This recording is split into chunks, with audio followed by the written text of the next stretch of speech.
Você já teve dificuldade de acreditar em algo a respeito da história de Jesus? Geralmente, a parte mais complexa para nossa mente, muitas vezes cartesiana e racional, é que ele conseguiu vencer a morte e ressuscitar. É tranquilo na cabeça das pessoas acreditar que existiu um homem chamado Jesus. E é tranquilo na cabeça das pessoas acreditar que esse homem, por um ideal, ele inclusive foi morto. O que deixa essa história talvez um pouco mais complexa é acreditar que esse homem que viveu e morreu, ressuscitou. E fique tranquilo, essa não é uma dúvida somente pairando na sua cabeça.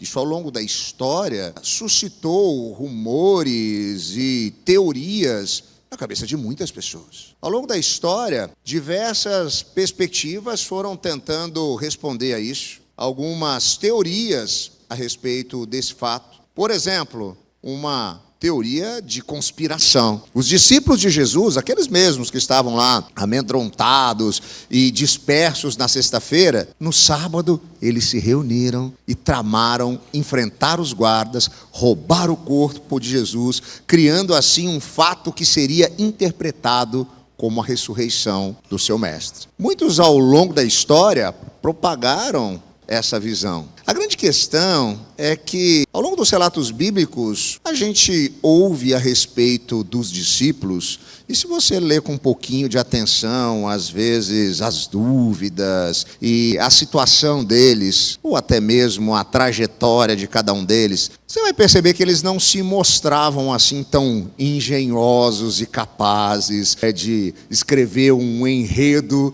tão espetaculoso como esse. Por ocasião da prisão de Jesus, eles se mostram, na verdade, bem covardes. Mas mesmo que tivessem feito isso, mesmo que eles tivessem roubado o corpo, por que eles morreriam dizendo que ele ressuscitou? Porque é exatamente isso que acontece. Os discípulos de Jesus, todos eles, segundo a tradição, foram mortos porque eles mantinham assertivamente essa premissa e afirmação de que Jesus havia ressuscitado. O jornalista e apologeta Lee Strobel, autor de um livro que fala exatamente sobre isso, sobre a historicidade da ressurreição de Cristo, chamado The Case for Christ, em português traduzido como Em Defesa de Cristo, diz o seguinte: pessoas morrem por suas crenças religiosas se sinceramente acreditam que são verdadeiras. Mas pessoas não morrem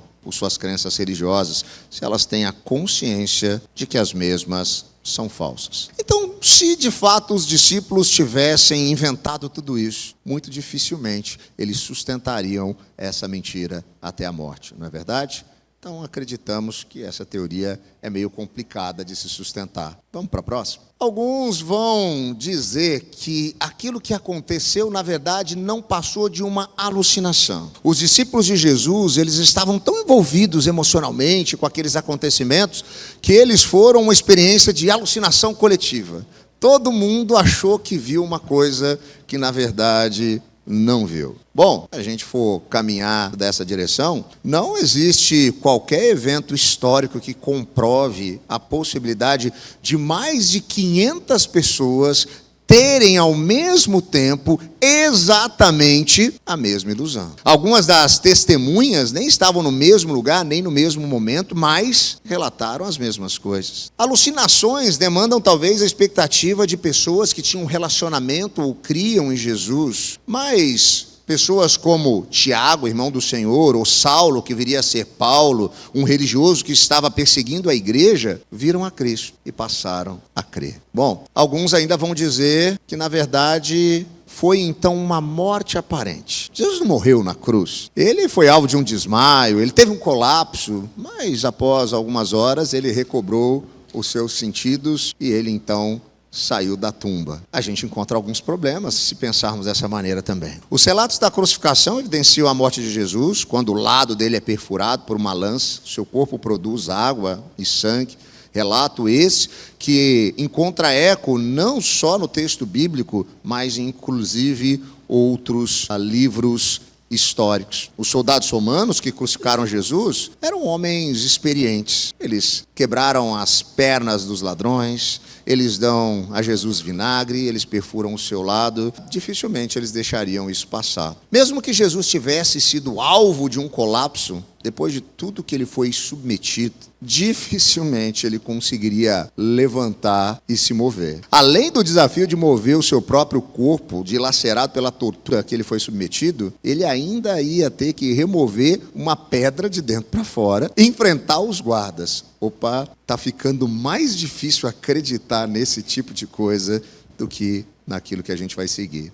Para tanto, eu queria levar você à leitura das Escrituras, convidando você a abrir ou a ligar a sua Bíblia na primeira carta que o apóstolo Paulo escreveu aos Coríntios, capítulo de número 15. Eu vou fazer aqui a leitura do versículo 1 até o versículo de número 9. Você pode acompanhar aí na versão que você tem em mãos. Eu farei a leitura na NVI, na Nova Versão Internacional. Você pode acompanhar na projeção, mas o desafio que eu faço, você já sabe. Durante essa semana, leia e releia esse trecho da palavra de Deus que nos diz o seguinte: irmãos, eu quero lembrar-lhes o evangelho que lhes preguei, o qual vocês receberam e no qual estão firmes. Por meio deste evangelho, vocês são salvos, desde que se apeguem firmemente à palavra que lhes preguei. Caso contrário, vocês têm crido em vão, pois o que primeiramente lhes transmiti foi o que eu recebi, que Cristo morreu pelos nossos pecados, segundo as Escrituras. Ele foi sepultado e ressuscitou ao terceiro dia, segundo as Escrituras, e apareceu a Pedro e depois aos 12. Depois disso, apareceu a mais de 500 irmãos de uma só vez, a maioria dos quais ainda vive, embora alguns já tenham adormecido. Depois apareceu a Tiago e então a todos os apóstolos. Depois desses, apareceu também a mim, como a um que nasceu fora de tempo. Pois sou o menor dos apóstolos, nem sequer mereço ser chamado apóstolo, porque eu persegui a igreja de Deus. Oremos.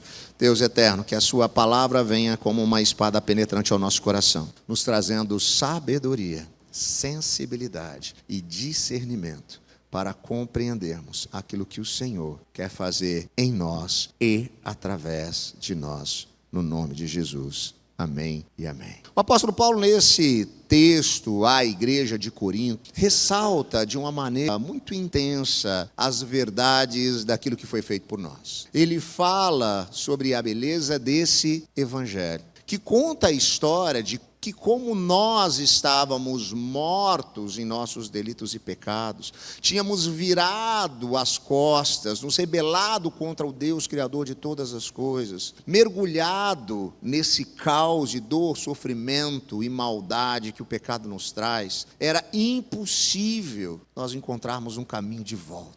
Impossível.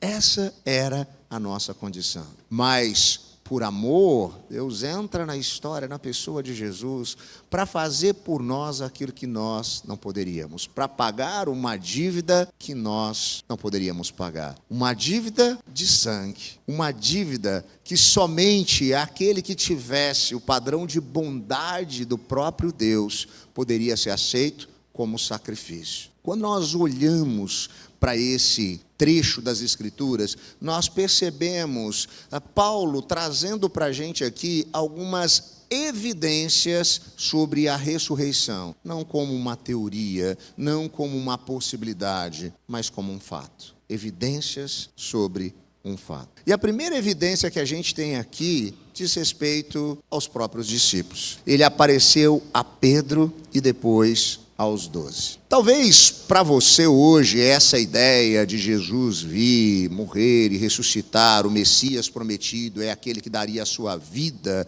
dessa forma, nascendo de forma humilde em uma manjedoura, passando por momentos de grande tribulação até se entregar, seja algo comum e natural na sua expectativa do que seria a esperança messiânica. Esse conceito de um Messias que viria para sofrer não existia na mente de um judeu do primeiro século. A expectativa que eles tinham desse que viria da parte de Deus era de um libertador. A gente precisa lembrar que nós estamos falando de um povo que constantemente viveu subjugado. A gente pode voltar lá para o Egito, a gente pode passar pelo exílio, tanto quando Israel experimenta o poder da Síria ou quando Judá é levado pela Babilônia, e agora a gente vê, sob o domínio do Império Romano, esse povo novamente subjugado. Qual que é a esperança deles? Deus vai nos libertar, ele já fez isso uma vez. Um homem chamado Moisés nos libertou, ele venceu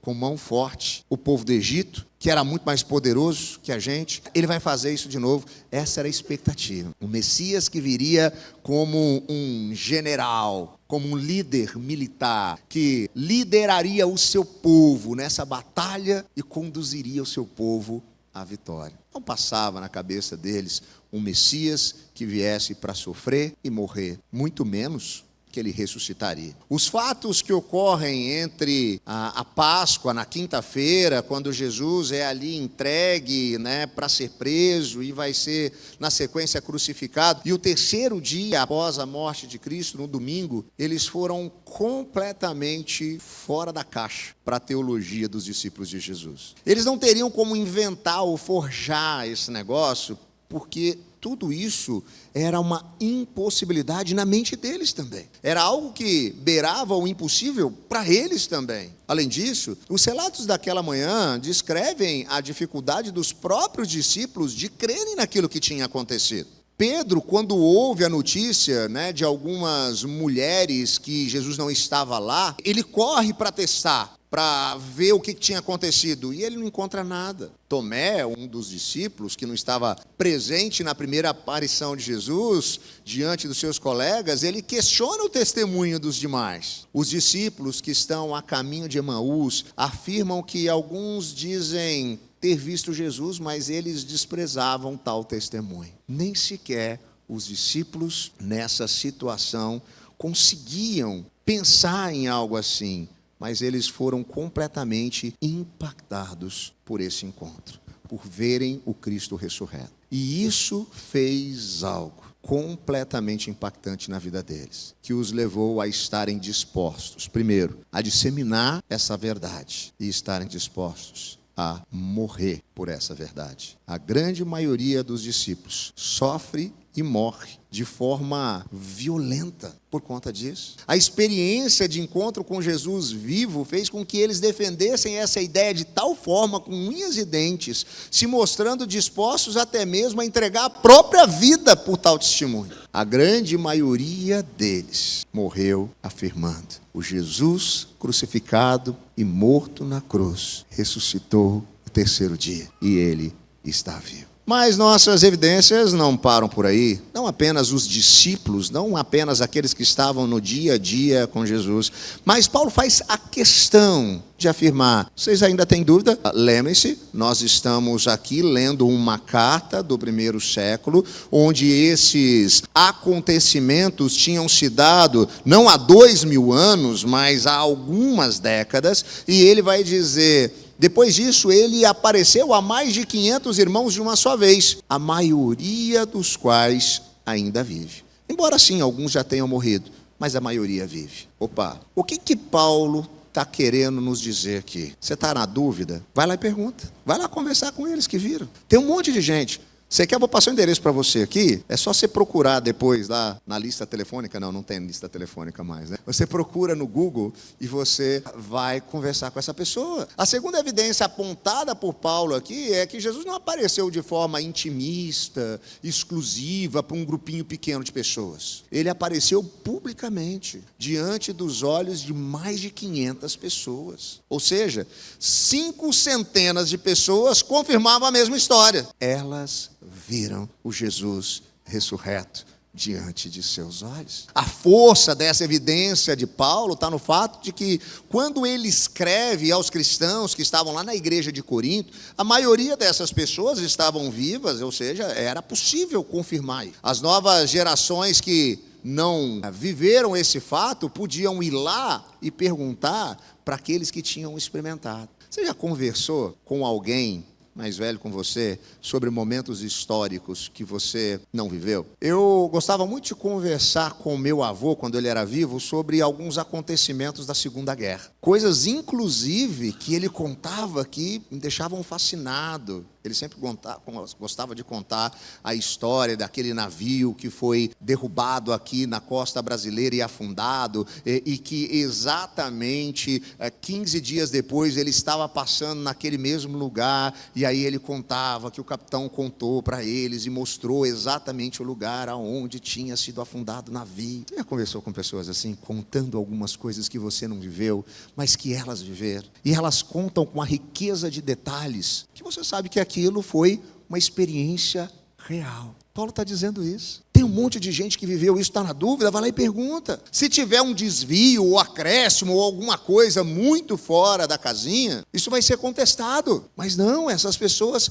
podem atestar. Mas tem uma outra evidência que ele traz aqui, que diz respeito não apenas aos discípulos, pessoas que estavam ali próximas a ele, não apenas a uma multidão aleatória, mas também a pessoas muito céticas. E talvez a gente, em determinado momento da nossa vida, se encontre nesse perfil daqueles que são céticos, como eu disse no início, sobre essa história.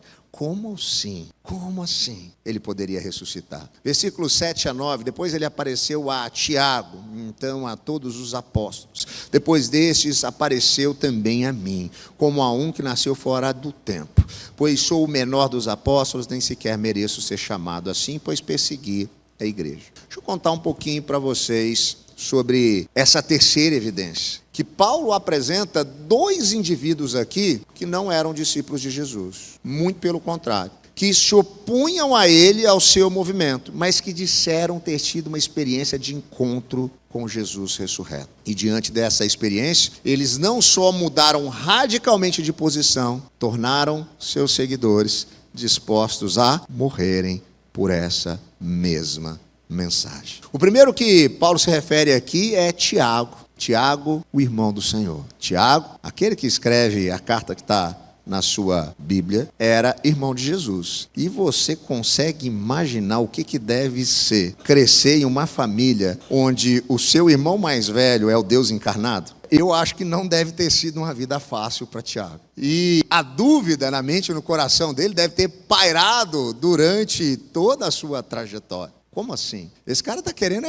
parecer para papai e mamãe. Como assim ele não erra? Como assim eu vou lá, faço as coisas e ele não me xinga de volta? Como assim eu escondo os brinquedos dele e ele não vem retalhar? Quem é esse cara? O que ele está escondendo? Tiago era um cético, mas ele é alguém que, mesmo não estando ali no relato da morte de Jesus, talvez você se estranhe, inclusive, quando você ouve: Maria não estava sozinha ali?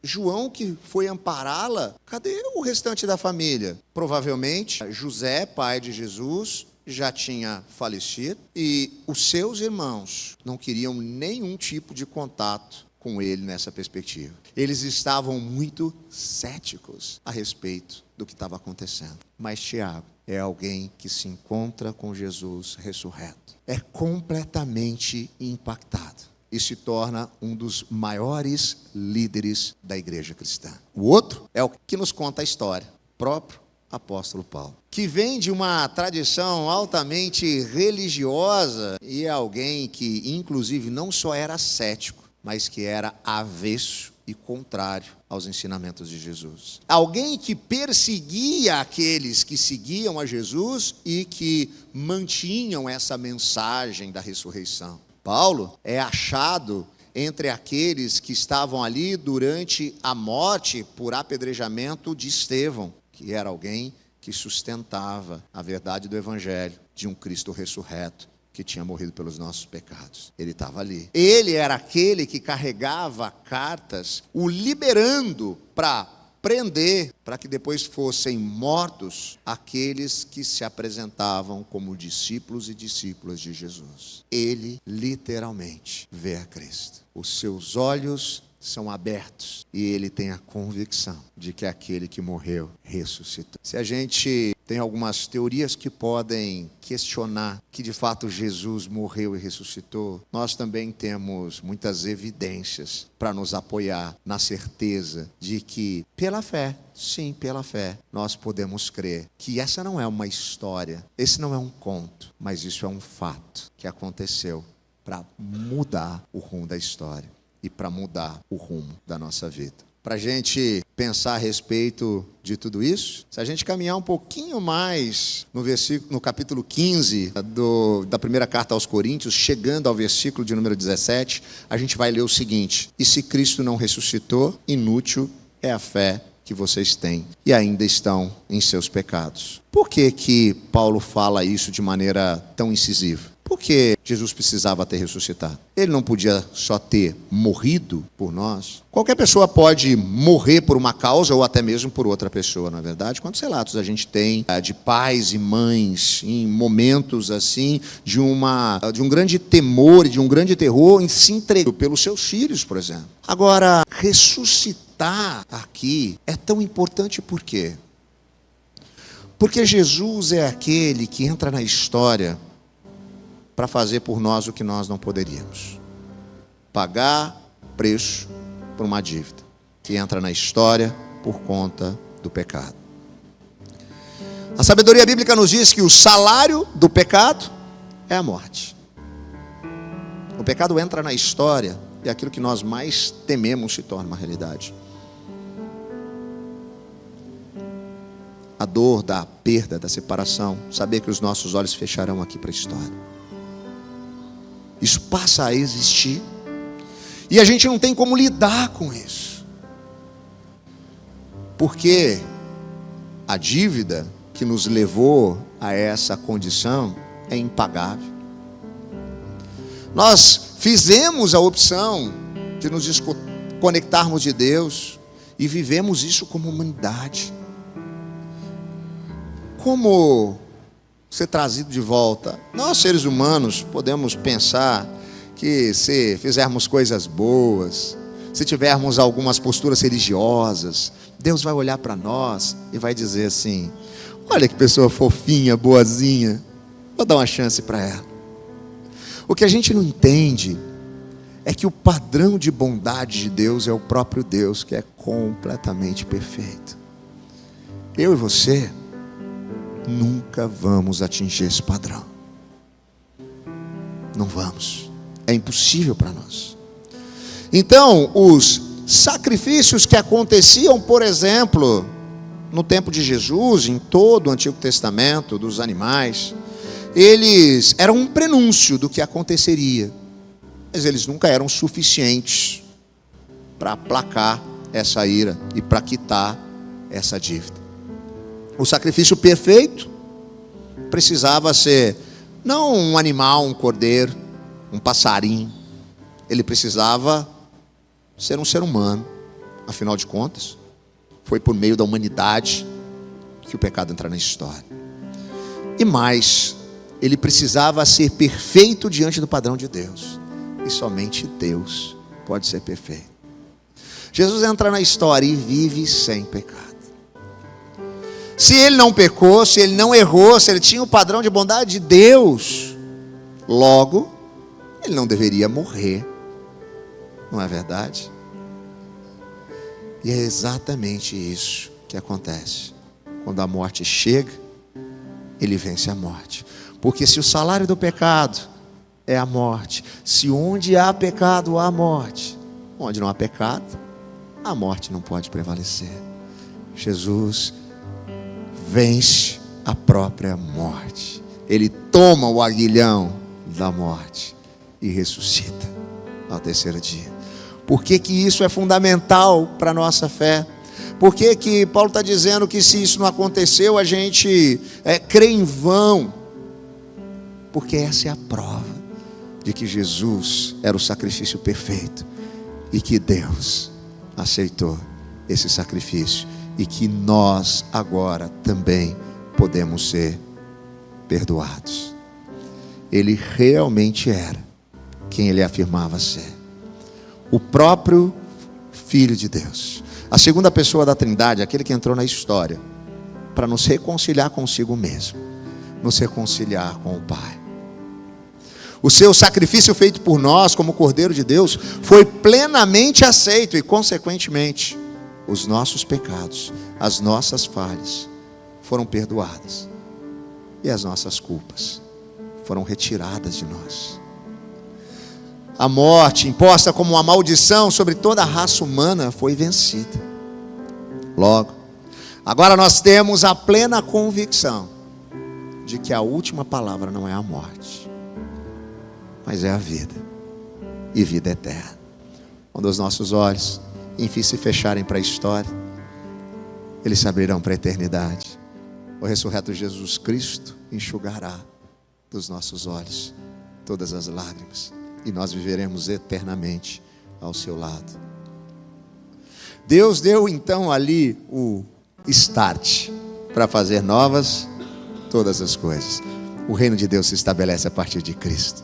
Ele está entre nós, a começar pela vida daqueles que reconhecem ser Jesus quem disse ser, confiam plenamente no que Ele fez. Ele vai nos transformando, mudando o nosso caráter, mudando a nossa maneira de enxergar o mundo, nos levando a nos importarmos com as outras pessoas de uma maneira diferente e com nós mesmos também, nos percebendo em uma nova perspectiva, em uma nova medida.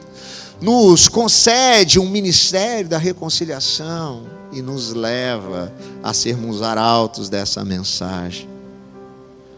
Nós não adoramos ou seguimos um Deus morto e distante, mas sim um Jesus vivo, que prometeu estar conosco todos os dias, até a consumação da história. Há alguns anos, nessa época de Páscoa, saiu um filme intitulado Ressurreição, interpretado pelo Joseph Fiennes. E esse filme conta a história de um tribuno militar romano que recebe uma missão. Descobriu o que tinha acontecido com o corpo que sumiu. E provar que aquelas teorias que a gente falou no início poderiam ser uma realidade e, de maneira prática, poder ter isso atestado. Ele então começa essa jornada em busca de evidências, em busca de pistas, e tudo que ele encontra é uma mensagem que vai mudar a sua vida, de um Jesus que morreu e ressuscitou. Caminhando para o final do filme, depois de ter contado essa história em um determinado lugar, uma pessoa o questiona: você acredita mesmo nisso? Você acredita mesmo nisso? E ele responde: eu acredito que eu nunca mais serei o mesmo. Talvez a gente não consiga nunca, de maneira racional, explicar como alguém pode ter ressuscitado. Mas eu tenho convicção de que quando você tem contato com essa mensagem, quando seus olhos são abertos pela ação do Espírito Santo, quando isso encontra morada no seu coração, você nunca mais vai ser o mesmo. Você nunca mais vai ser o mesmo. Você nunca mais vai ser o mesmo. Isso vai mudar a sua vida aqui na história, e isso vai ecoar na eternidade. Queria convidar você a curvar a sua cabeça, a fechar os seus olhos. Eu quero orar pela sua vida.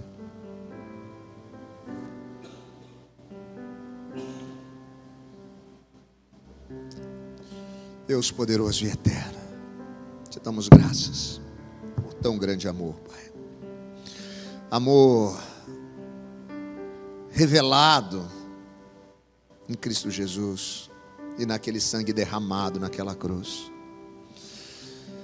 Amor provado na morte, mas um plano que é efetivado na ressurreição. Porque Jesus está vivo, nós podemos crer num amanhã diferente. mesmo em meio às lutas e temores, nós vivemos com esperança. Porque Ele vive, temor não há. Nós sabemos, Deus, nós sabemos que o Senhor, em Cristo Jesus, está fazendo nova todas as coisas. Que o Senhor nos guie para o centro da sua vontade, que é boa, perfeita e agradável. Eu peço que o Senhor mantenha a nossa fé, em nome de Jesus, Pai. Eu oro agora por aqueles que estão aqui, estão nos acompanhando, que têm tido dificuldade para crer e entender. Que o Teu Santo Espírito abra seus olhos, se convença do pecado, da justiça e do juízo, e que eles possam, de uma vez por todas, se perceberem alvo de tamanha graça e misericórdia, e que o Senhor os transforme hoje e para a eternidade. Nós oramos assim, em nome de Jesus. Amém e amém. Graças a Deus.